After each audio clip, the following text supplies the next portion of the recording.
Hola clase, vamos a hablar de las expresiones negativas. So we have our negative words here, and you've had these in Spanish 1 and Spanish 2. We've got nadie, no one, nada, nothing, ninguno, ninguna, nobody, or not one, or none, ningún, not one, and this only comes before a masculine singular noun. So we're only going to use this one if what we have after it is a masculine singular noun. Tampoco, neither, jamás and nunca, never. And for right now, those are just interchangeable. I would like you to add one, which is ni, neither, nor.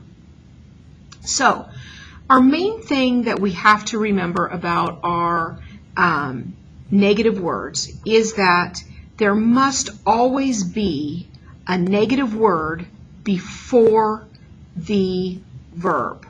So, for example, in English, we have what we call double negatives, and we're not allowed to have double negatives in English because that's grammatically incorrect. But in Spanish, sometimes you have to have a double negative, and you can even have a triple negative, and that's okay. So when you're placing these, with our two examples here, Jaime no quiere practicar tenis nunca. Jaime never wants to practice tennis. Or you could write it, Jaime nunca quiere practicar tenis. Jaime never wants to practice tennis. So they mean the exact same thing, but they're written slightly different. We have to remember a negative word must come before the verb. So here we've got no, and that functions as our negative word, and then we have nunca here. Or we can simply put nunca right before. The same in número dos. Yo no quiero ir tampoco, or yo tampoco quiero ir. Both of them mean the exact same thing. I don't want to go either. Here we have our no and then our tampoco, so we have a double negative. And here we have tampoco. Okay? Now, what you're going to be doing is you're going to be using these in sentences. And then I'll get to that in just a second. Then going down, we've got expresiones con hace. You started this in Spanish too as well. And these are your hace construction. And you have to remember this formula. Hace plus time plus que plus a verb. So what is this going to help us do? It's going to be able to tell us that how long we've been doing something. So in our first one, you can use this to describe an event that began in the past and that it is still going on. Hace un año que participó en el club de debate. I have been participating in the debate club for 1 year. And it's possible that I'm still doing that. And so I have that. So here's my hace, my time, un año, my que, and then my verb in the present tense.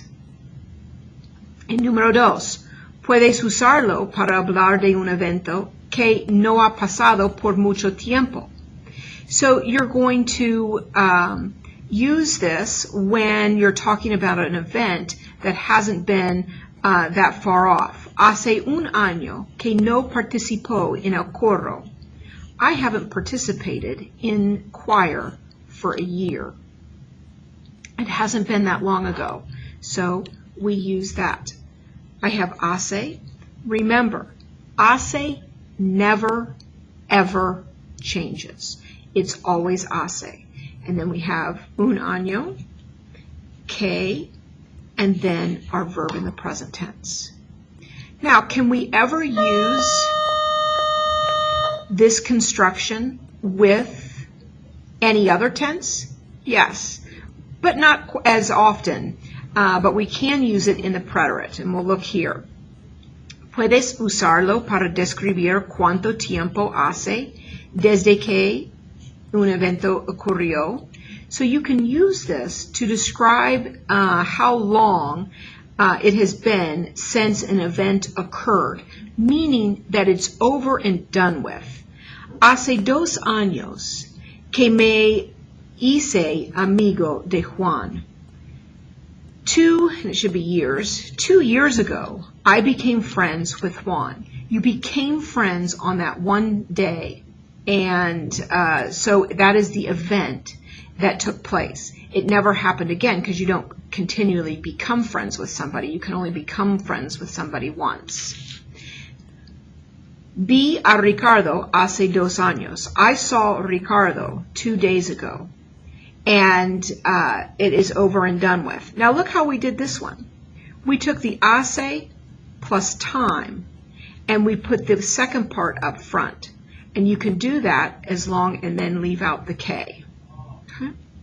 This construction isn't as used as often as following this.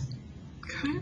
Now, what you're going to do is in your notes, in the first part, you're going to fill in the blanks with your negative words. So you're going to fit them in parte uno.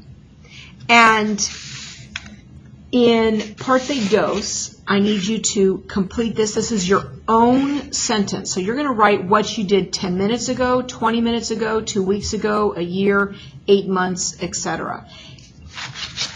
And then I need you to complete this second part here. And you're going to stop at pregunta número 7. You're not going to continue on.